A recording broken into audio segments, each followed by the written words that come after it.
get some money. Every day we blowing gas. Every day we in the mall. Every day we blowing cash.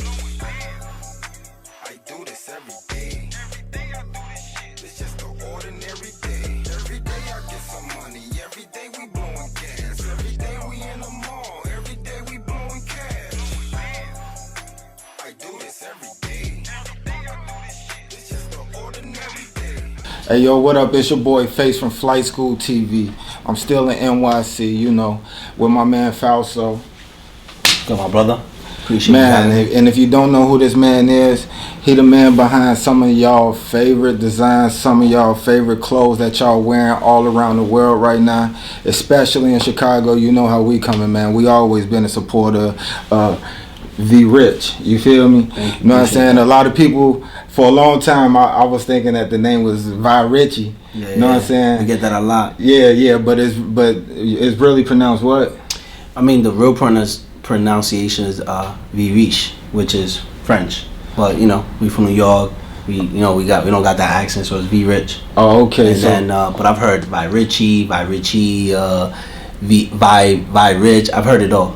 Yeah, it's like, and it really is an honor and a privilege to sit down with you, because I'm like I approach a lot of interviews. A lot of people, don't get me wrong, I'm not into the names, who you are, your follow account.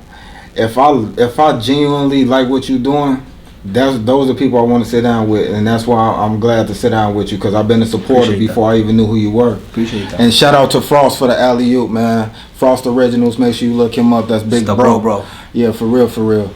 But let's just get into your story. You know what I'm saying? We're gonna get into the brand, but I just want to give context behind the brand about who you are as a person. You know what I'm saying? So where did you grow up? I was born in the Bronx, New York. Dominican background. Parents is from Dominican Republic. And you know, being from the Bronx, I was always into fashion. It was always Harlem and Brooklyn known for like fashion and stuff. But my team, the people that I grew up with, we was always into fashion. So he's one of the flyest dudes in the Bronx. We would like to think, you know what I mean? We always had the Vansons and the Iceberg and the Cool G, and so he was always into the fashion scene. Like we had a name for ourselves in the Bronx. So. Okay, so like, how would you describe your childhood? Was you growing up in like a bad area where, you know what I'm saying, our parents had to struggle? That's why, me being from Chicago, I grew up in a bad neighborhood, and I just emerged from my circumstances, you know. Even though I'm surrounded by all this chaos and stuff going on, my mom was on food stamps and things like that growing up. But I ask that question a lot, because that shows the person that you are, and some of the things that you had to overcome. So how would you describe your childhood? Well, so when I was 8, my dad had passed away. He got murdered at his business.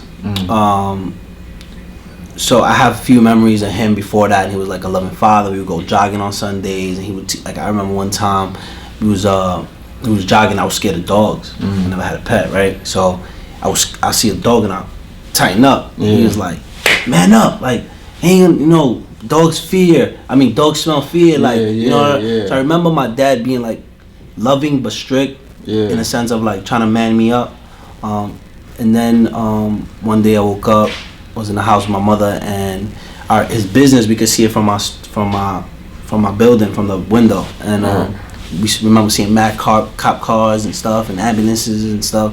And we was like, wow, that's around Dad's business. He used to be a mechanic. He used to own a mechanic shop. And my uncle came crying. He had got murdered. So I remember it took me a while to process all that. So to answer your question, was it rough? Yeah, I grew up in the Hunts Point, South Bronx area of New York, you know. Yeah, that's something I can relate to, because they snatched my dad when I was 9. Okay. You know what I'm saying?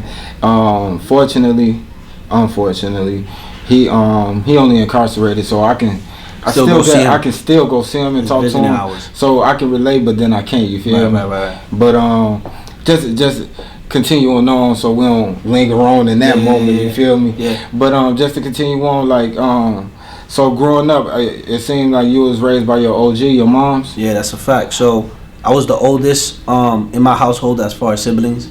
I had a 6 of us, but in my household it was my little brother and my little sister. So it was like I had to man up, right? Yeah. So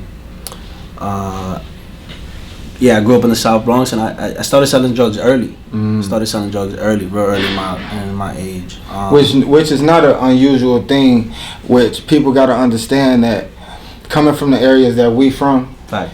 it's a lack of options, and it's a lack of people that we can look to and say, I want to be like them, because the people we look at is the ones getting money, and the ones getting money is getting money in illegal ways, unfortunately. Right.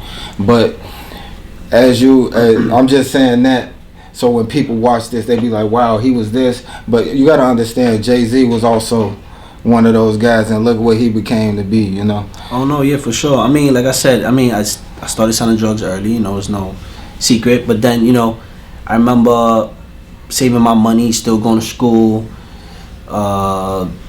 went to college for a few semesters, really went to business school to learn. I already had my own business while I was in business school. So, you know, like I was 19, 20 when that was happening. And then so then once I didn't graduate. I remember just like leaving and just saying, all right, I got my associates. I'm already here. Yeah, like I'm the youngest one in the class. I already got my own business, you know. So I was like, I wanted to open up a clothing store, and I met my partner, which is still my partner today, Vie Riche. One of our mutual friends connected us because he used to do airbrush. Oh yeah, that was the move back then, he used to bro. do airbrush. If you had your Tim's airbrush, we was coming to school with our jeans, our hoodies. Nah, he was wicked. He was one of the best, like out, you know, at the time. What's up. So somebody connected us, and not to make the story too long, somebody connected us, and we opened up a little shop inside a barbershop. You know, barbershop, it was next to high school, it had the flow of kids and people getting cuts. So, you know, we used to sell clothes and mixtapes and do airbrush kicks and jeans and clothes and stuff. So I stopped. At that time when that happened, I was like 19. My girl at the time had got pregnant, so I was a young kid trying to figure it all out, supporting a family, and then about to have a kid. So I remember I was still wilding, you know, still touching the streets a little bit, still trying to do the whole clothing store thing. And I remember when summer came, everything slowed down in the store because kids wasn't around, you know, the high school and all that. Right. And I started selling drugs again, like heavy. I remember I took a trip OT, and when I came back, the bus that I was on my way back to Peter Pan had caught on fire. So I had mad work, money, all that stuff. You lost your move? It was all in the you know when you get in the bus, you put it under. Right, so it was there. So what they did, told everybody to get off the bus, put them on another bus. So we went back to the crib, right? So when we get back to the crib, they're like, come pick up your stuff tomorrow. I never told this story to nobody. When I come back, so I get to my house, I'm telling my girl, which is pregnant, I'm like, yo, this was happening, da-da-da. She's like, let's go in the morning, just pick it up, you and me. So we ain't sleep. So we got up at 6 in the morning, got dressed. So we go down there, we go to the bus terminal, and we start asking for the package for my luggage. And they start telling me like, oh, can you describe it? Can you do this? Da-da-da-da. And they're like, oh, we send it to Texas, to our main warehouse. And we like, so I'm right there. I felt very suspicious. I'm like, that gotta be like, why would they send a package? Why would they sell all our luggage? Right, when y'all got stopped right there. So they like, can you they wanted me to go into detail of how it looked. So describe it's kind of like point out that's my bag. Yeah, exactly. So at that moment, like my I don't know what kicked in, my survival mode, whatever. So I started describing another bag, like, oh, is this why? Described the whole totally bag from what is mine. And I was just like, they was like, all right, we find it, we'll let you know. Well, we're gonna send it. I never followed up. I just let it. I took an L, a huge L. L.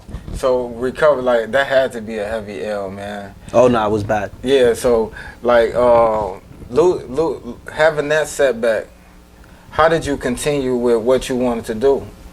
So I mean, good question. So that was coming obviously separate, right? So like the streets and then the clothing store is separate. Yeah, but a lot of times we gotta revert to our old ways to sustain our new life. Right. So the store was still doing bad in a sense, and that I took that big L. And then my daughter was about to be born, and then in a few months.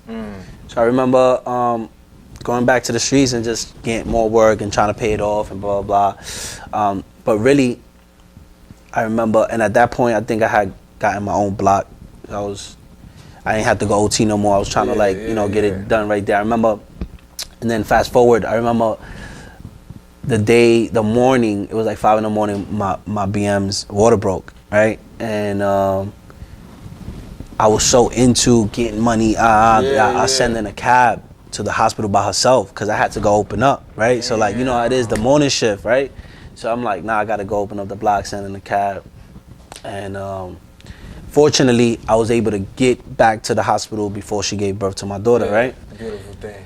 So I remember I recorded the whole thing. It was incredible. It was a miracle. You know, it's like life being born in your eyes and all that. Yeah. It's cool. It still didn't hit me though. Right, but it still ain't hit me though.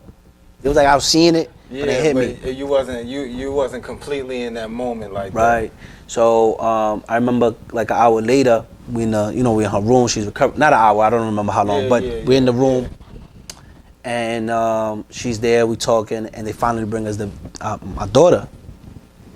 And they put her on my arms. Bro, I promise you, that was the last day I sold drugs. Yeah. That was the last day I said I'm never doing this again. Yeah, and it was like I was reborn. Like my daughter being born, reborn my life. It gave me like a restart. Yeah. And when that happened, luckily I never had been incarcerated or nothing like that, so I had a clean record, and I started working for a mortgage bank. And I just started going the right way about things, you know, still into fashion, still into stuff, you know, but really just focus on my family, my daughter, and that's really how I got away from that world, you know. Yeah. And then from there, how I really got into fashion. This is the cool story. This is the cool part of the story. One day, so in my hood there was my boy Bruce. Shout out to Bruce. His uncle, this is crazy. His uncle was the owner of Inichi and Mecca. Oh, that's what's up. You remember those brands, right? Of course, okay. Of course. So you know that was the shit. That was the shit. It was Mecca first, then Inichi. Yeah. I didn't know this at the time. So Bruce comes through one day. We in the hood, we in the trap, on the block, and it's like 5-6 of us. We chilling, normal swag. You know what I mean? Normal vibes. And he pulls up in a Beamer. Bap. He's like, yo, what up? I'm like, what up? Like, yo, I got my uncle's mansion. Let's go get some joints, some girls. Stunt. Yeah, like Heavy come through. stunt. We looking at him like, come on, man, you wild. He was like, get in the whip. So like 6 of us get in this whip, right? We like, boom. We get in. When we get to the mansion, it's really a mansion. Like 5-6 rooms, whole attic, like man cave attic. The whole time that's your man's uncle. Yeah, but we ain't know nothing. Yeah. So automatically his uncle had a Porsche, a Beamer, and a Range. Never gonna forget it. He had all 3. So he was like, yo, here's the keys. He gave all of us a key, like we out. Yeah, so we hit Dykeman. We out there stunting, bagging joints. Yo, come. We going back to the mansion. So we living. So 2 days of straight, fun, grabbing joints, bringing them back to the mansion, dropping them more, bringing more joints. Driving these whips, you know what I'm saying? I'm in his man cave in the attic, and I start seeing like posters and stuff and articles, and I'm like, start reading. I'm like, who's this dude's uncle? I come to find out, his uncle is the owner of Inichi and Mecca, Tony Shellman, and I go crazy. I'm like, I love fashion. That's your uncle. Like, what's going? Like, how? What? Like, so I'm talking to him like, yo, bro, put me on. I want to meet him.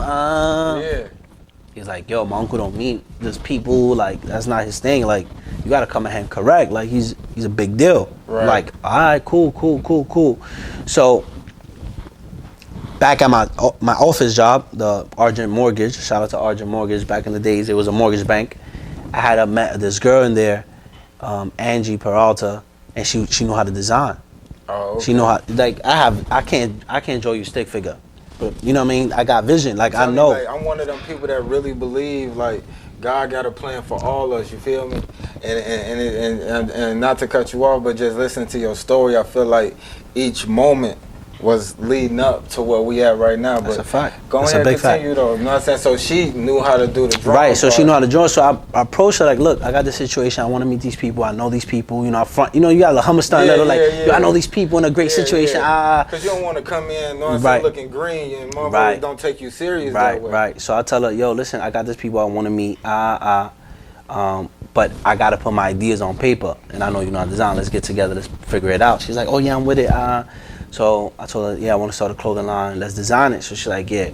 So now we picking names, we looking at things, whatever.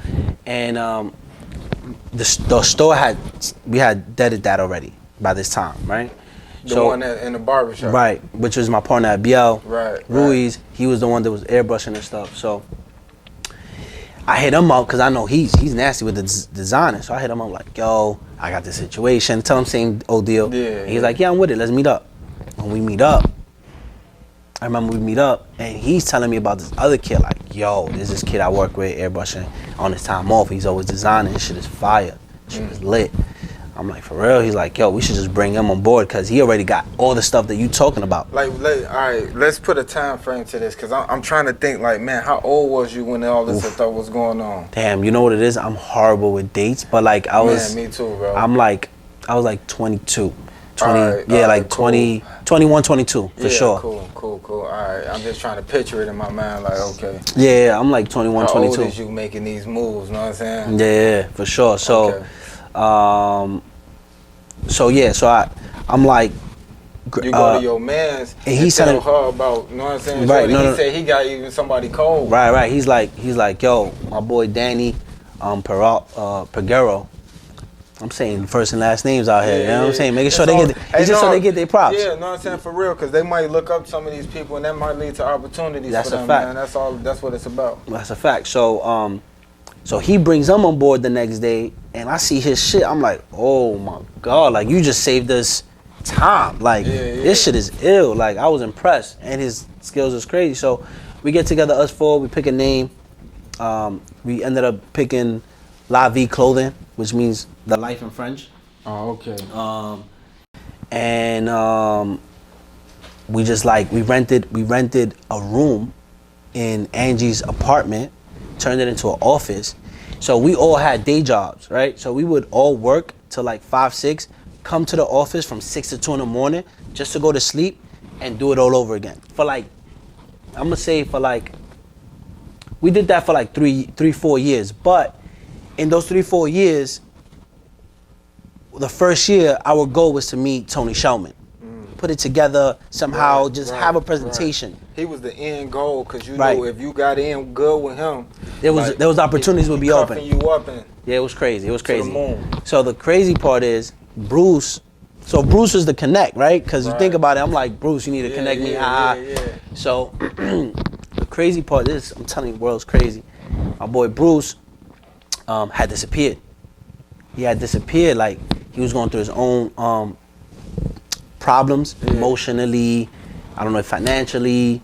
You know, he started smoking weed and maybe doing other drugs. Right. And it was really messing with him. He just had a real rough patch. Yeah, it was really messing with him, and he was like disappearing and stuff. And mind you, we working diligently trying to get this package, this presentation. With his uncle and mine. And he ain't nowhere to be found. Disappeared. Yeah, right. So I remember we working like 4 or 5 months every day on this presentation, and we can't find my boy Bruce, right? So I remember it was crazy. We was like, the momentum was low. We was all sad. We couldn't figure it out, right? And I tell, this is so crazy. I tell Angie, yo, you should call his crib and act like it was ex-girls, like a girl. See if he gets on the phone. Who knows? Yeah, 'cause niggas always want to talk to. I'm talking about, bro. Motherfuckers be dead broke, nothing going on, sad as hell. That one female call, they jumping right on the line. Yo, bro, listen to me, bro. This is like, it was written. Like, listen to me real quick, right? Yeah. I tell her that we all got our coats on. It's like 2 o'clock in the morning. We all got our coats. We're about to leave the office. We can't find Bruce. Our whole momentum is down. We don't know what to do next, right? Because we have no guidance. Right. Zero. You understand? These kids nowadays are being raised by the internet. My son is 6 years old, and he learned how to edit on the internet himself. Big facts. YouTube learned how to edit videos on his own. I couldn't. So starting a clothing line or a business today is like, just do the research and it's there. Right. Back then, 10, 15, 14 years ago, we was scrambling, really trying to figure it out. And that's one thing that that's a message that I constantly preach, because even though we got the internet, you got to think back then and them times, no fronting, bro. Niggas show up with a camera, you almost be like, bro, what is you, the feds, bro? Come on, man, get out of here with them cameras. Mm-hmm. So we don't got that many pictures. We ain't really get to see those success stories. Right. Like your man's uncle, it wasn't no documentation that you can just be like, oh, he did this interview, let me watch this interview and see what he say. What did he do? Right. Oh, he did that? Oh, cool. I can study from that. We got that nowadays, but you know what I'm saying? That's what Flight School TV is doing, because all these other companies, they want to wait till you super billion-dollar level, then they might sit down and talk to you. But we really touching the streets. Right. And we want to get stories from people like yourself that come from these environments, that got a real story to tell, because it's going to inspire the next generation who might not have that friend that got an uncle, but they got Flight School TV and they done learned a lot. So just continuing on, just talking about, you were just saying how hard it was back then, and you was trying to get Shorty to get on the line with him. Right. So we about to leave the crib and we all depressed and shit and sad. And I'm like, yo, you should just call him. Fuck it, like just one last time, see what happens. And she picked a random name, right? She was like, all right, I call, like, well, we got nothing to lose, right? She called and she said a random name, bro. A random name. I don't know, Maria, Carmen, I don't know what it was. Yeah. The crazy part, it was when they asked, like, oh, who this? She was like, I don't know, Elizabeth, Stephanie, I don't remember the name, right? That was really his ex-girl's name. Damn. Whatever the name she picked was really his ex-girl name. So he was like, oh, yeah, hold on. And they passed him the phone. Man, we can't find this. Go knock on his door, he not here. That's wild, bro. We call him, he not here. Soon as Angie called with the this is got on the phone. So when he got on the phone, she's talking to him for a little bit. I'm like, yeah, that's really him? Damn. Yo, bro, jumped in the whip, pulled up on his crib. I know you in here. He had to open the door. Yeah, he had to, because like you on the phone. Yeah, you exposed already, bro. I made sure she stood on the phone till I got there. Yeah, as you should. You know what I'm saying? So that shit was crazy. Opened up the thing, and I'm like, yo, you bugging how you disappeared. We had a deal. Like, you know, you supposed to be my man. Like, what are you doing? You know I'm supposed to meet your uncle. Like, you said you was going to plug me. He was all sad, and he was like, yo, I'm going through things. He explained himself. I was like, all right. He was like, look, let's go tomorrow. He was like, I'm going to take you to his office. So, I almost would have been nervous to leave. I'm like, I'm spending the night, my bag's in the car. Bro, you're not even understanding, right? So, it's like 2 in the morning, right? We supposed to meet up like at 7. Yo, bro, I ain't sleep. Yeah. I was nervous he was gonna disappear. Yeah. My other man, Danny, was gonna come with us, so it was us two. Danny was in my crib at 6 in the morning, dressed. Yeah. Like, yo, what's up? Like, we gonna pick, like, what we doing? Mind you, so at the time, we lived across the street from each other, Bruce and me. Mm-hmm. So I'm like, just nervous, bro. I didn't know, because you know those type of people, you just don't know. You know what I'm saying? You really don't. So we pull up, and he's like, yeah, what's up? We out. My heart was like, okay, boom. So we went downtown, and we was in the office. So we there, so at this point he's busy, right? So he's there, but he's busy. Right. And he's like, yeah, give me some time. I'll meet up with y'all kids in a few. At the time, so now we like going to the designing room. We going to to all the different rooms where they do marketing and this, and we're just like exploring and looking like, wow. Yeah, just taking it all. Yeah, taking like it in. We can be here. Right, talking to designers, talking to this, So I remember there was 2 floors. I remember going to the floor where like all the execs was at, and I'm talking to the secretary at the time, and she's like, let me see y'all stuff. We're like, all right. So she's looking at us like, wow, this stuff is dope, it's impressive. She was like, give me a second. And she go and she knock in Evans, what's his name? I don't remember his full name, but his name was Evan.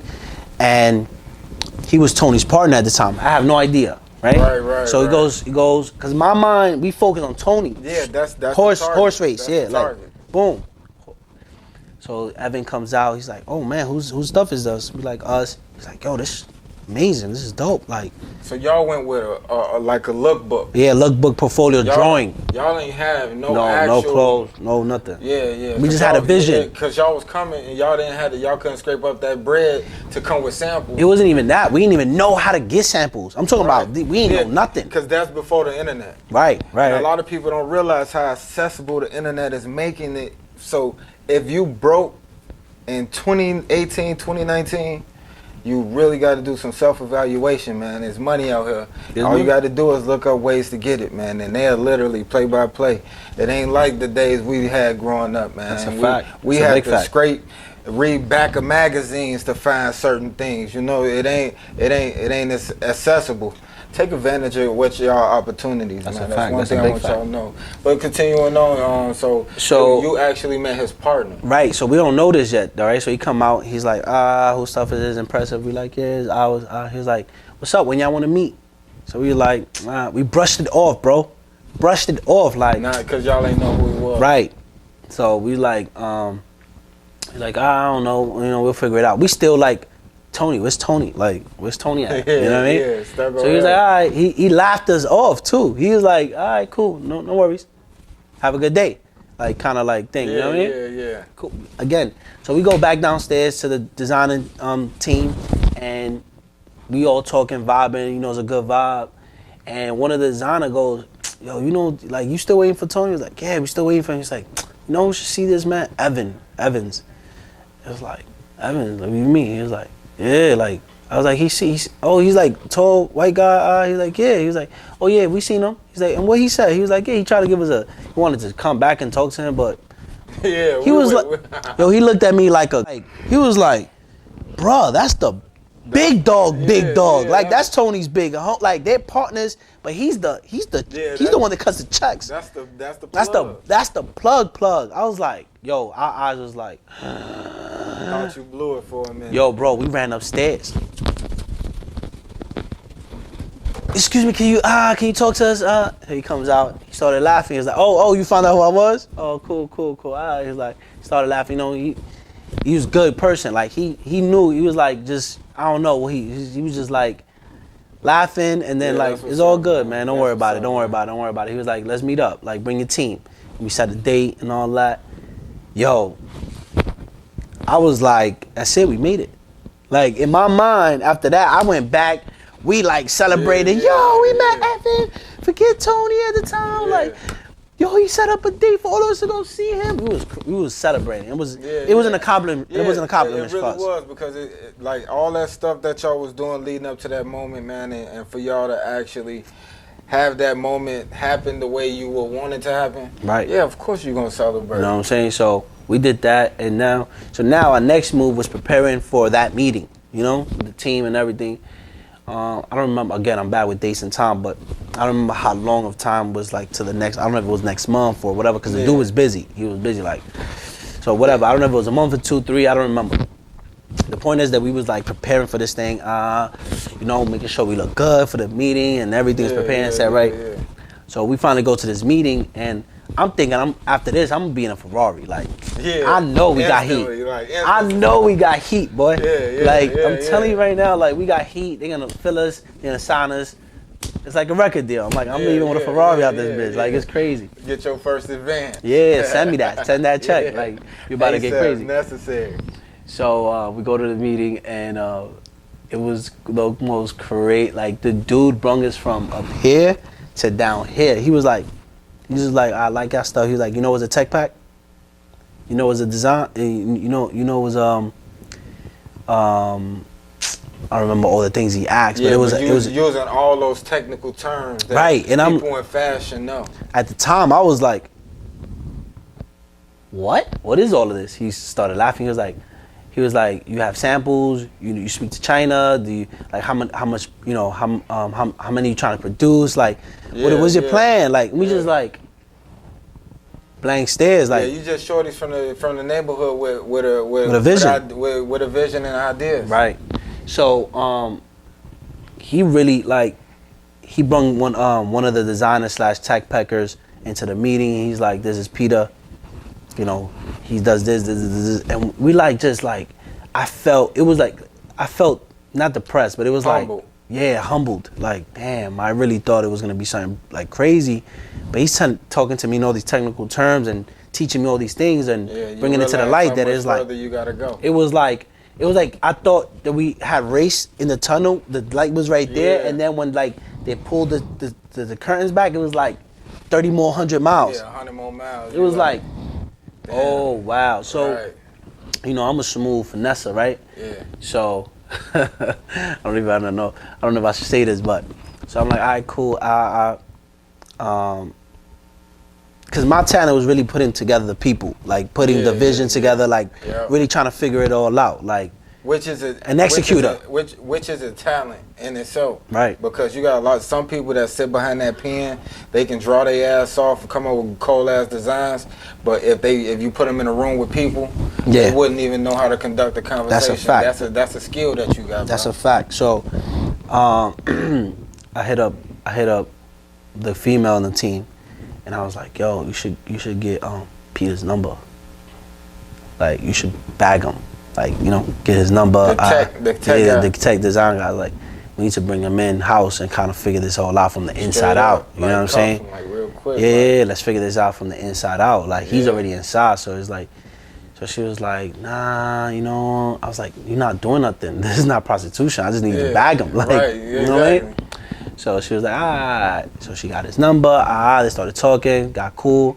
And we brought him in. So now he's like, oh yeah, you need to do this, you need to do that, you know, off the strength all that. the shit that you needed to know. Right. You know what I'm saying? He just put his on. For shorty. Right. So they went on a day or two. Again, they ain't do nothing on nothing crazy, but no, it was just vibes, you know? Yeah, but I mean, she formed a good relationship. And was able to use the relationship to help her friend. You said it perfectly. You know what I'm saying? And we all became cool. Yeah. Peter, we all became cool, and we paid him for his services and all that. It wasn't like, but he gave us that direction from the inside out. This is what you need. This is how you do a tech pack. Like, because we would design stuff, we don't know how to tech pack. And just so people know, a tech pack is basically a blueprint onto how this garment is made. So like, you know, even if you want this fabric satin with cotton with a water seal pockets, like that's the tech pack is gonna say all that with the measurements. So your small fits like this, measurements, material, all that. It's basically a blueprint, right? So we paying him to do our tech packs for our designs, and all that, and so we got to the next level. So when we had the second meeting, we was way more prepared. Right. So he was like, yo, listen, y'all want to do like, all right, y'all got tech packs, I got this, let's do samples. Like he was like, let's get samples done, and then you know it was gonna get the ball rolling. Yeah. But he got busy and they was going through their own stuff, so that never happened. But what it did do, it put us in a beautiful place to learn the business for real. Yeah. So we did that, and then what we did, we took advantage of our social media platform at the time, which was MySpace. Yeah. So MySpace was cracking. Yeah, it was our IG. So what we did was we did a 50 polo release. Because we didn't want to do t-shirts and we didn't want to do hats like everybody else starts, right? We wanted a garment. So we ended up doing 50 polos, 10 of each. We did 5 colors, 10 of each colors, limited release, right? And we put it on social media, on MySpace. At the time, we was popping on MySpace, like us as a team, as a group, the brand, me. So we was kind of popular, you know, like when you popping on IG. Yeah. And so we was like, so people already thought because we was pumping the clothing line for so long that we already had a full-blown clothing line. Mind you, I used to get messages like, yo, I love your clothes.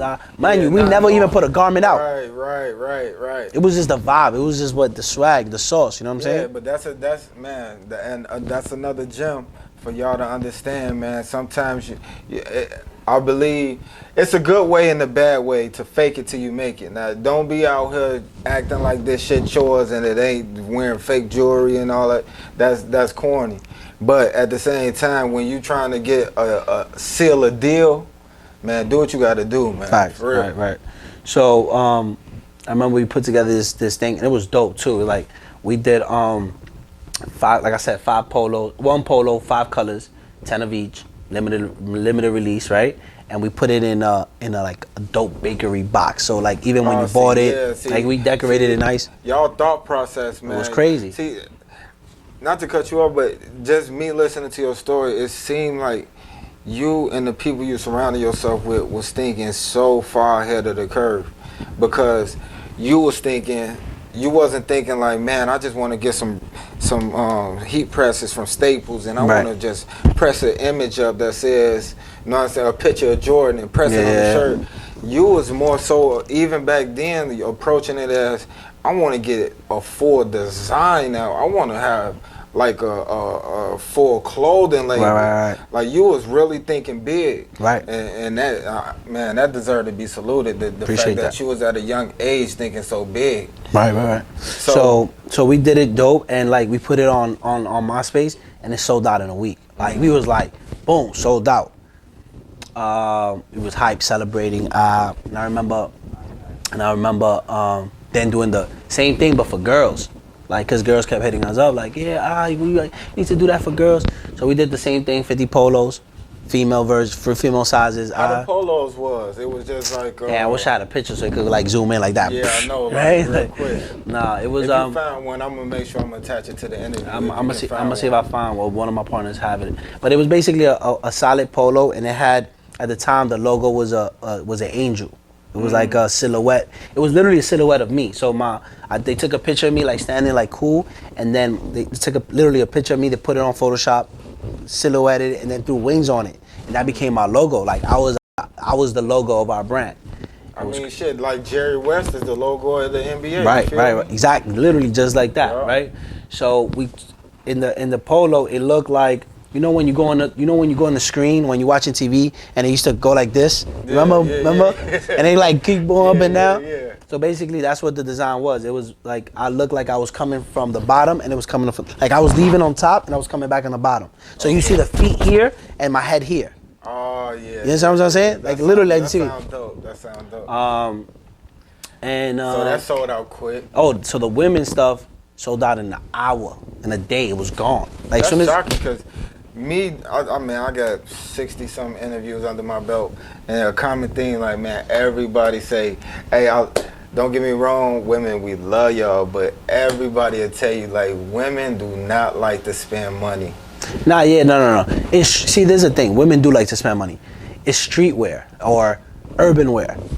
Those females they have too many options. You have H&M, you have Zara, you have Pretty Girl, you have Fashion Nova. Fashion Nova is super rich because they was able to zone in on what females need and just focus on them. Yeah, I had mixed reviews about that company. I mean, I don't know. I'm just telling you from what I hear. I don't know. But the point is, if you think about Fashion Nova, it's like going to Pretty Girl in the Bronx. It's just, curated, right? So it can look good, and they're using dope models to make it even look better. So your female line sold out in an hour. Yeah, in one day, hour, whatever you want to call it, was gone. So we sold 50. So the men took a week. The women sold in an hour. Oh shit, 50. So then that sparked everything, right? So that was when we knew we had something. Yeah. And then I'm not even gonna make that story any longer, but we continued to be together and figure it out. And a couple of years later, we signed our first deal. And we had a full-blown clothing line, sales reps, everything. You had a clothing deal? Yeah. Like, how do a clothing deal work? I understand with a rapper, it's like, all right, we got you to 3 albums, or if they get in some type of 360 deal, you got to do such and such tour, you got to do this pop-up, right? And those are the stipulations with a rapper deal. Not to get into too much detail about your situation, but what's the basic understanding of a clothing line deal? So it's very similar to what a rapper deal is, in a sense, right? So for us, it was, so like you can sign 3 years instead of 3 albums. You can sign whatever, like how you negotiate your deals, whatever. But the basics is it's a distribution deal. Sort of like when you sign, right? When you sign a deal, they market you, they make you hot. This is back in the days. Now it's different, right? But back in the days, they promote you, they market you, got the label behind you, sending it to radios and making sure everybody's hot and making you hot. And then They'll pay for all your studio time, put it together, you put your music together, then they distribute it, and then the sales come in, right? Because people buy your album, and then they take their cut, and then they give you a piece. Same exact concept. Okay. So basically, when we signed our deal, it was they'll market it, do marketing for the brand, and we'll put it in places and do trade shows. That's them, like your studio, sampling and making sure that other things right. That's again them. It's like a record label producing it and getting the right producer. That's like them getting the right factories. So then once we put it together, we get a sales team, and the sales teams go out in different parts of the country. And they sell it to stores, right? So like you're familiar with all the stores out there in Chicago and this, that. Yeah. So if I was a sales rep, I'll go into your store. Let's say you're the store and I'm a sales rep. Shop 147, the shop. Oh yeah, those are my guys. Yeah, the JV, that's my boy, man. Shout out to JV. Just so y'all know, one of the owners from the shop, Roz, I met him on MySpace before he had a store and before I had a clothing line. This is a real true story. World, man. True story. And we kept in touch that whole time. And in my journey of creating a clothing line, he was creating a store. And 15 years later, he's one of our best stores. Yeah, and that's one of the places that where I first discovered your brand. So crazy, right? And like I said, I sit down with people I'm actually fans of, and I'm actually a fan of yours. I've been copying your shit for a long time now, Appreciate like years on top of years. Appreciate that. You know what I'm saying? So yeah, just to continue on. So we send the sales rep out with samples, and they'll sell it to stores. And obviously, it's the store's choice to buy it or not if they like it. You know, they got nowadays too many options. But back in the Mechanichi, which is not my era, but back in that era, it was so many little brands that you don't have no choice. Right. And there was no internet, so you could sell 10 stores in the same block, and there was no competition because on the internet is where like people's like, oh, they got it for cheaper, they got it for this, da da da da. Right, they're looking for deals, not options. Right, so back then, Inichi could do $100 million a year. It was crazy because you can sell Jimmy Jazz, Dr. J's, and the high-end boutique at the same time. Yeah. Now you can't do that because if Barney's or Bloomies find out you're in Jimmy Jazz, is a no-go. You can't do both. Two different worlds. Yeah, they want to keep their clientele distinguished. Right. So anyway, we go send the sales rep out, sell it to stores, and then when we'll get in the data of how many things we sell, we buy it in the factories, and then they'll pay for the clothes, distribute it to the pay to get it to the stores. Then they collect all the money, and then that's how you split percentage. So, is that original deal something that continued to today, or did you have No. So a lot of changes happen from then? Of course, a lot of changes happen. So that's when, like I said, we got a deal. Like we was like, again, rappers that made it. Like, we got a deal. In this bitch. Right. So, in that's when the real, like, I'm always learning, right? But that's when I really learned, because now I'm like working at the warehouse picking and packing. Now I'm in the office shipping. Now I'm out there doing sales myself. You really learning how everything happens in this business. So that hat, that designer, creative director hat, I had it on. That shipping hat, I had it on. The sales rep hat, I had it on. And in that, even before that, all the trials and tribulations that we went through as a team, to keep pushing this brand La Vie out and then getting in stores and buying and producing, and we could go for hours about that, but that's not what we're here for, right? So, we through all that tribulation, then we got the deal, and then in that situation, something bad happened, which I'm not really gonna get into, but the brand had debted, like it was closed because we was in debt, right? We got in debt, and we just couldn't move forward. So how you recover from that? Oh no, that brand died in a sense. No, how did you personally? I remember going into depression because it was all I knew for the last 8 years. It's like man, I worked, taking your livelihood in a way, you know what I'm saying? I took 10 years to build that thing. Yeah. You know what I'm saying? 10 hard of my years, like not chilling with friends, not doing things, family, not being there enough, you know what I'm saying? But to look back right now, you can say almost, man, even though I'm not sure what type of loss it was, but you can almost just say like, man, for the stuff that you learn during that time, priceless. Priceless. Like, experience is everything. I tell my daughter to this day, you know, we have conversation. Me and my daughter is very close. She's 15. She just turned 15. And she knows a lot what I've been through. I talk to her, you know, we have a great relationship. And I tell her, experience is everything. Yeah. Ain't nothing like experience. And another thing that I preach all the time on my show, and it's a common thing that I say, is that the youth need to understand that every opportunity is not attached to a paycheck. Like, some of the shit that you do, you might be like, man, bro, this nigga paying me crumbs. But if he got you under his wing and he's showing you how they print, how they put this together, you got to understand that somebody else would pay for that. It's called a consultation. That's a fact. And they would pay for that information. So you got to understand, every opportunity is not attached to a paycheck. And even don't think that you're a sucker for doing a job and you ain't getting no bread from it, because you might be learning from it. And at the end of the day, you can, like, that's like me giving you a fish on the platter, or I can show you how to fish and you can eat forever. You feel me? That's a fact. I just want to drop that little gem for the people Oh, that's no, watching. I tell people that all the time. I said, you know, I tell people all the time, I can give you a fish or I can show you how to fish. That's just what you want. Yeah, but everybody looking for instant gratification. Yeah. No, bro, where the money at? Nah, bro, we put in that work, man. Me and my team, everybody involved from day one, we put in work. Yeah, you know, y'all we're all in really different did. places right now, but we all put in our work. You know what I'm saying? Yeah, y'all really did. So how did you personally recover from that L, from that situation? So, I mean, I remember my partner breaking the news and saying this, you know, we can't no longer proceed with the brand. It wasn't dead and whatever the case might be. And I went into depression, obviously, because it was all I knew. Yeah. It was like, I didn't even want to do nothing else, but how about, at the time in my mind, I was so blocked, I was like, I don't even know how to do nothing else. Right. You know what I'm saying?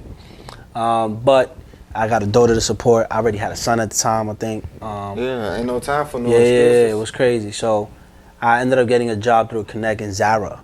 Just working retail. But staying in that field. Well, I'm just giving you the steps. No, I wasn't even staying in staying in the fashion somehow. You were still in the right. Fashion related. Right, so I was working in Zara, just trying to just pay the bills, which is crumbs, obviously, right? Yeah. And I remember telling my BM and my brother and my partner, Abiel, like, yo, I will clean toilets as long as I can come home to a dream. Right. Like, to work on something. I need to work on something. Like, Right. I can't just do this for the rest of my life. I would do the worst job just knowing that I'm coming home to work on something else that is a bigger dream. Yeah, So, that's a real tough thing for creatives like ourselves, because that's like my wife, to the point she understand. She like, I just can't, like, no matter what we have our ups and downs, not as a relationship financially. right. And she always tell me, like, I just can't imagine you working for somebody, because like, as creatives, we know that we can make shit happen. Right. Sometimes we just need the resources or the big homie, or so we need that little push. Right. You know what I'm saying? But as creatives, we know it's something bigger for us. Right. So you was working at Zara and you was coming home. So yeah, so I got with my partner and I was like, yo, let's create another brand, just you and me. Like, just, we already know everything. You know, just you and me, let's do the luxury brand that we always wanted to do. Our first brand was very urban. It had luxury touches because we would love luxury brands, but it was very urban. And, you know, I was like, yo, let's create a luxury brand, like a streetwear luxury brand, and let's just, you and me, let's just figure it out. You remember the name of it? It's Vie Riche. Oh, okay. So, okay. Now we here. Yeah. So now we here. So he was like, yeah, like, I'm with it. Let's figure it out. So we started working on it, and shout out to my cousin Josh and his partner Anthony. And so my cousin was like, he was sad for me. Like, damn, bro, you had something. Yeah, It's like, whatever I could do to help. They knew right. how He was like, passionate you was. Right. So he was like, whatever you need, let me help. So I remember going to him, having the meeting with him, and he was like, all right, I'm gonna support you. I'm gonna back you up. Let's do it. That's what's up. So we ended up doing it. Him and Anthony put it together. The money wise, me and my partner Biel, we put everything else together. They ain't no fashion business, but they trusted us, right? Yeah. Trusted our Your vision. my vision and our experience, right? So they put it together, and I remember, yo, bro, true story, we did our first trade show. We was gone for like, I think from when La Vie ended to Vie Riche started, I'm gonna say a year and a half for us to get to that point again. Get the wheels back rolling. Right. So, I remember doing our first trade show. Which one? It was Agenda in Soho. Oh yeah, I heard of it. Yeah, Agenda in Soho. And well, our first designs was, at the time, was popping was Noir. Do you remember Noir? It was a few dope dudes, Mike Garcia, Mike Vandal, Curtains. Man, that sounds so familiar. Yeah, they had their own story, which whatever, but they was popping. They had Beyonce wearing their leather joggers and Kanye, and they was going off. They was popping. So they had sublimated T-shirts, and their Python jogger was like $7K. Their leather jogger was like 2,000 something. Their T-shirts was like 600-700. They really went like super high end, fast, and they popped. Like it was like GQ magazines, everything. Like it was on, right?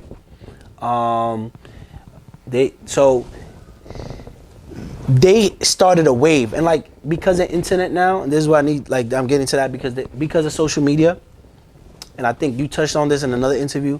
Social media makes us move very fast. Everything is almost instant, and then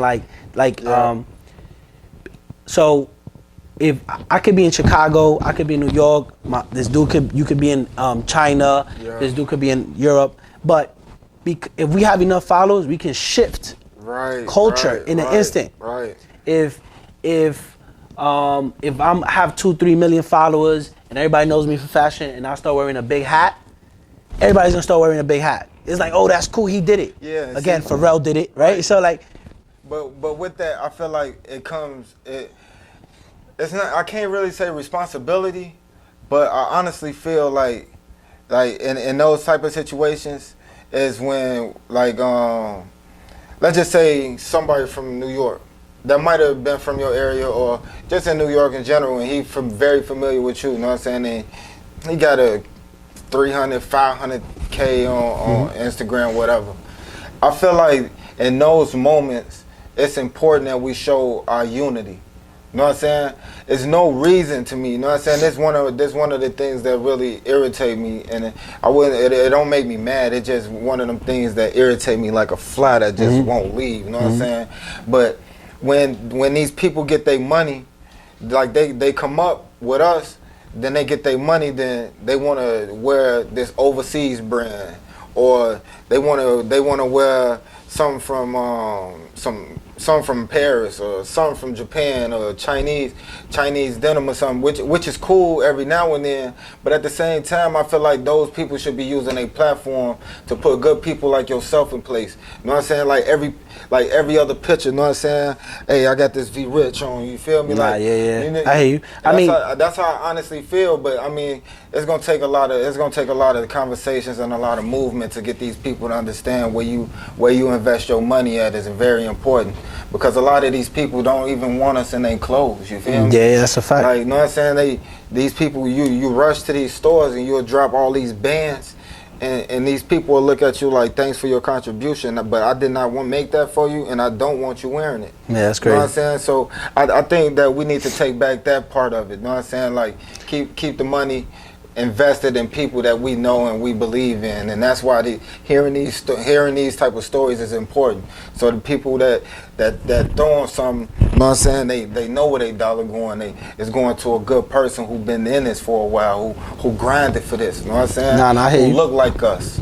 I mean, I think that's why, you know, because the people behind Noir at the time, they friends of ours, they supported us, and we salute them. You know what I'm saying? They opened up a lane, and it's so crazy because they really streetwear luxury. You know, they really became streetwear luxury because they came from the streets, put it together, dudes from the streets, which to me was really makes it streetwear, and then really made it a luxury brand, and then had the Kanye's and the Beyonce support. So everything you saying is what happened for them, and which is and we need a lot more like that. That's dope. Yeah. So so they opened up that lane, and salute to them. So what me and my partner did was we saw what they was doing, and we didn't copy their joggers or nothing like that, but we saw what they was doing and was like, okay, they made sublimation tees hot. It was like the dope thing. Like even Zara started doing it, because you know Zara copies everybody. Yeah, everybody. So, but there was one element that was missing. The sublimation tees looked distorted. Nobody had crispy sublimation tees at the time. It was just like a $600 tee, but it was distorted, and it was all like church and religious type theme, but it was fire. It was fire. So me and my partner got together, and we went to the mills, and we found the fabric, right? And we started testing sublimating on different fabrics, and ended up finding a t-shirt fabric that sublimated crispy. Like I'm talking about, like, and I have a perfect example. That's crazy. Oh, that's fire. Crispy. Like, so the images become out super sharp. At the time, they didn't have that, right? So we ended up putting it together, and when we went to our first trade show, we displayed these joints, and it was only retailing at a $160. The closest thing you could get was in Noir, and it was $600, and it didn't look as crispy. Right. Even though that was part of, let me not get it mistaken, because that was part of their feel and their vibe. Yeah, they wanted it to be that way. But I just gave them a different version. Yeah, but you saw a different vision for right. that type of thing. For that type of print. Right. And I promise it went crazy, bro. It went crazy. Like I wrote like $200,000 in that trade show. Ooh. It went crazy. Like the line was crazy. Everybody was going, wow. Like, so what it took me 10 years to build La Vie, it took me 6 months. So it literally took me 6 months to blow up Vie Riche. Because I already knew the right people, the right connections. I already built it, the experience, right? So we talked about the experience that I built in 10 years in relationships. It only took me 6 months to flex this, and I came with the right product at the right time. It's just things that happen, right? And when that happened, bro, I remember putting out the first collection, and everybody supported, bro. All these rappers are buying it. Safari's was with what's Shorty's name? The rapper Nicki at the time, and he put on the whole fit, and all the blogs putting it up like, oh, Safari rocking Vie Riche, comparable to Givenchy and da. So they comparing us to the big dogs. We need more of that. We had Future performing with Drake on the concert wearing the whole Vie Riche fit. It was crazy. It went it was so dope because we didn't give nothing away. We didn't give not one piece to no rapper. Let's be clear, or any celebrity. These people was going to the stores, seeing the fit, going crazy, buying it. They liked it. Right, they bought it because they liked it. It was different, and they was wearing it to like perform on stage and this. It wasn't like I'm gonna chill on the block clothes. It was this shit is so fire. These motherfuckers wanna see me tonight. Yeah, I need the world to see me in this. And then obviously it was getting back to us, so that's how we started building the momentum. And then from there, Spanish celebrities, artists, rappers, everybody just started rocking Vie Riche, and I think that's where it took off, and that's how we got here today.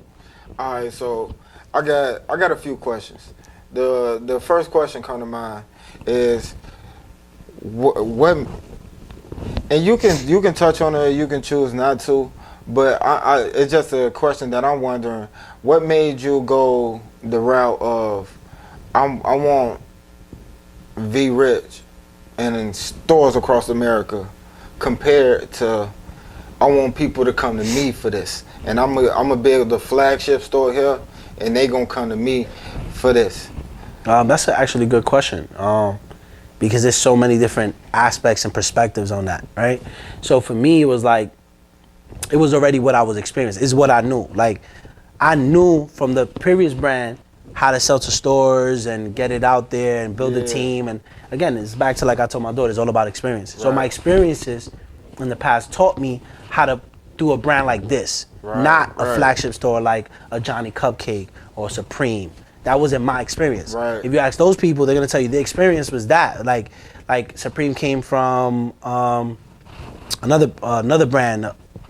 Forgot the name. Yeah, whatever. I used to know too. So he come from that retail or union too, right? So they come from a retail perspective. They learned the business, so then when they did their own, they already knew what to do. That's the experience. You can't take that away from them. So for them, starting a wholesale business probably was like, what? You know? For me, starting a wholesale business was easier than starting a clothing line / flagship store. Right. So my experience taught me that, and that's why I chose to do it that way. And now we got the internet, you know? So the internet is a kind of our flagship store to the world, you know? That's very true. So what's the inspiration behind a lot of your designs? Because I'll tell you this. One thing, and I'm not saying that because I'm in front of you, bro. Like, everybody knows, like, you can go through my interviews. I'll tell them motherfucker in a second. But I really rock with, it's two things that I rock with. The quality and the creativity. Oh, man, thank you. I appreciate that. You know what I'm saying? Because I really feel like, I look at so many brands and I just be like, bro, like, I can clearly see you trying to be like them. Oof. Or I'll be looking at some brands and be like, bro, you use the same colorway as them.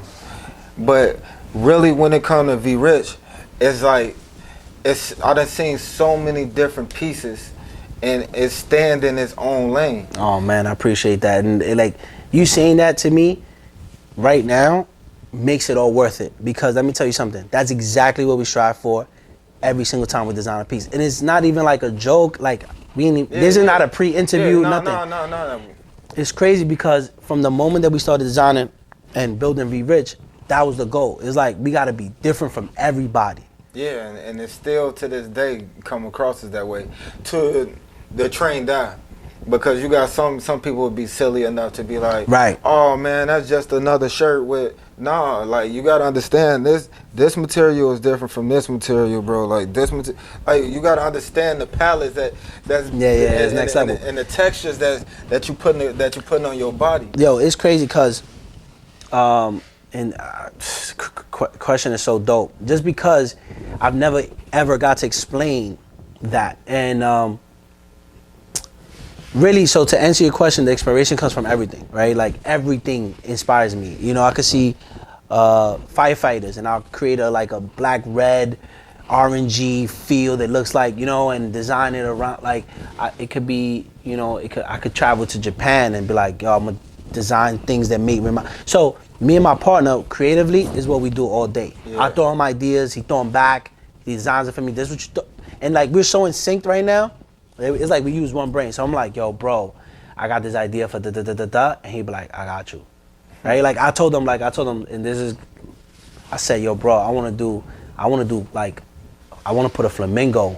Like, I want to use flamingos for this collection, for this summer collection. He was like, oh, you need that Miami Vice type vibe. Yeah, I was like, yeah. He sent me back the thing. I was like, gave me options. Yeah, let's take this out. Let's move this. You know, that's what we do. Boom. So it's like, that's how we do it. Like, I don't even know how to explain it. It's just like one brain. But really, to get just a little deeper, I feel to this moment, people don't really, really appreciate what we do. Like, we take it to the next level. Y'all really do. Y'all really do. I'm gonna give you these joggers, these track pants that I'm wearing. Like, Riri zippers, suede panel on the knee, satin on the thigh, cotton fabric right here, and top texture. Even my pockets got suede with the Riri zippers. You know what I'm saying? Like, when this is probably the most comfortable all black joggers that you're gonna wear. And those type of little subtleties is what get looked over to the average consumer. Right. But, you know what I'm saying? When you used to getting saucy, you feel me? You know what I'm saying? Because every time I step out, I make sure I'm sticky. You feel me? But at the same time, like, I'm a person that can appreciate that, bro, because I'm in the malls every day. I'm in boutiques every day, and I'm the first thing I do when I see something, I'll be like, oh, yeah, that look tight. But, hold on. I got to do this. Yeah, you got to touch it, you got to feel it. It's Mando, bro. Like, I can't even do it. Like, if I see something dope, and I just be like, damn, that's dope, I got to go over there and touch it. Yeah, that's because, a fact. You know what I'm saying? A lot of people don't realize that it's these big designers, and I'm not going into names or anything because I don't want to be disrespectful to anybody, but these big brands is basically like doing a little switcheroo on us, bro. Like, they name is big enough for them to put out this cheap cotton shirt that's gonna shrink on you. You know what I'm saying? As soon as you wash it, or fade on you as soon as you wash it. But you done paid $300 for it, $200 for it. You know what I'm saying? But if you fuck with the Vie Riche, you feel me? Like, you actually getting quality material. You know what I'm saying? And I want to stress that point because it's only a few brands that's out here that actually is mindful of the textures that they use. You know what I'm saying? Because a lot of these companies, let's keep it a buck, man, they just want the dollar. No fact. And they gonna go with the cheapest shirt, the cheapest blank shirt that they can get. That's a fact. So they can just print their idea on it and get it out the door. But y'all coming with creative colorways, creative ideas, and focusing on the quality of the materials that y'all using. That's a fact. So I just want to salute you for that, bro. I appreciate that. Yeah, like, we use the best fabrics, and we use the design goes hand in hand with that. Like, when we design it, bro, we're thinking the next level. And the reason why 2018, you asked me randomly. I was asking you. Did you plan on attending some event that's going on in Chicago right now, coming up? And you told me that you want to attend trade shows and things of that nature. Right. Well, we did trade shows a lot all through our whole career, but 2018 we fell back, and the reason why is because we had so much heat coming that we felt that we had so much heat coming, and we didn't want nobody outside the circle to see it. And what I mean by that is other brands that copy you and do it like they have a fast turnaround for whatever reason. That's the thing, and that's when I was talking about like Fashion Nova and Zara and I mean, listen, those people have a market. Yeah, I'm not knocking them. I'm not knocking them. Right. But I'm not speaking for him. I'm speaking for me. Face from Flight School TV. This is me. But I hear a lot of stories about ideas being stolen, and I'm not saying it's true. These are alleged allegations, but a lot of people will have come to me like, man, bro, like, I had this design, then look, it's on Fashion Nova website, bro, almost the same exact design, and because they got the power to, oh, I like that. Hey, I want these out by the end of the week. Send it to this store, this store. And it's kind of a messed up situation for the small guy, that the small creative person, right? To get their ideas out and for their ideas to be appreciated before it get snatched up by the big dogs and watered down real fast. Right. So we experienced that a lot in our past, where we come out with something and then they'll come and they'll water it down to the cheap fabric, change the design a little bit, you know what I'm saying, and then put it back out. And don't get me wrong, we get inspired by Gucci, Louis, Givenchy, and everybody else, like anybody else. We get inspired. But there's a difference between copying and being inspired by. Right. You know what I'm saying? You can have inspiration. Facts. And you use it, and you take the inspiration and how you use it and twist it, it's cool. But when you copy something and then you're changing the minimum portions, maybe one eyeball is a little bit lower or something. Whatever, they'll change it. Like, sometimes they don't even do that. Yeah, they'll just whatever. Flat out. But when you're literally just kind of like one for one and just changing a little bit, it's kind of where it gets like, all right, I don't even get mad no more, but I get upset when a store buys the Vie Riche version, right? Let's just say this hoodie, right? You got the Vie Riche version, which you're paying $158 retail for, but then another brand does very similar, close colorway, change the wolf a little bit, if that, and then sells it to you for $60. So then it's like, and then they calling me like, oh, this didn't sell. How can it sell when you're selling the imitation version right next to it for half the price? Right. So if you keep it as a store, if you keep the integrity and say, nah, this is what I bought, this is what I like. Yeah. I can't buy what you're selling me because it's cheaper. Right. Then you wouldn't have a problem selling it, because we don't have a problem retailing. I retail, like any store we go into, That's why we are very specific on who we partner up with retailers and who we do business with, because we want to make sure they're the top notch of whatever city or place they at. Right. In the boutique world, right? And there's other boutiques that are even higher. They got the Gucci, the Givenchy, and all this thing, and that's not really where we at. We play in the middle. We're not cheap, but we ain't up there. You know what I'm saying? But it's a comfortable middle that we love to be in. Exactly. You know what I mean? Exactly. So, what was some of your early inspirations when you was like, man, you know what, I want to do this fashion thing? Like, did you have anybody that you looked at and was like, man, I want to be like that? I mean, at the time, I think Tony, because you know that was a story where it really came from, where all originated. But people that you didn't know before, like, all right, let me back up. When did you realize that you love fashion? Oh man, I was a baby. I was a kid. I remember being a kid and into, like, it's so funny because when I was a kid, like 8, 9, 10, I was like, yo, I want to own a clothing line one day. That dream died into my teenage years, right? All the neighborhood distractions. Yeah, it was just like, I was just fly. Like, I remember being in 9th grade, bagging all the 11th graders and 12th graders because I was the flyest 9th grader in the school. Yeah. Cause, you know what I mean? So it's kind of been always a part of you. Right. So I always had that, like, junior high yearbook, I got voted best dress, most popular, you know, and a few other things, right? Yeah. And in high school, the same thing. I got prom king, best dress, most popular. So it was already in me. But owning a clothing line was a kid dream, and then it died. I'm out here, I'm shaking, I'm getting fly, I'm doing things. So it really I didn't even think it was a real thing till I met Tony and Bruce, and that whole story happened. And then I was like, oh shit, this could be a real thing. So what would you say is different about growing up in New York and getting fly compared to, because in my opinion, I think New York and Chicago is very similar. We like me growing up in Chicago on the South Side, bro. Like my mans will walk outside and be like, yeah, bro, you ain't got these on. You feel me? Like I'll be like, oh, okay, bet. I'll come out, you know what I'm saying? Maybe a couple days later, like, yeah, you thought you was doing something that day, my nigga. Like, yeah, you ain't got these though. Yeah. So it's like it's been a competitive nature as far as like self-expression through fashion, and in our neighborhoods in Chicago. Is it like that in New York? Like, what do you think sets New York apart from everywhere else? Oh man, New York, the city, you know, the home to the city. They say is New York City is the capital of the world.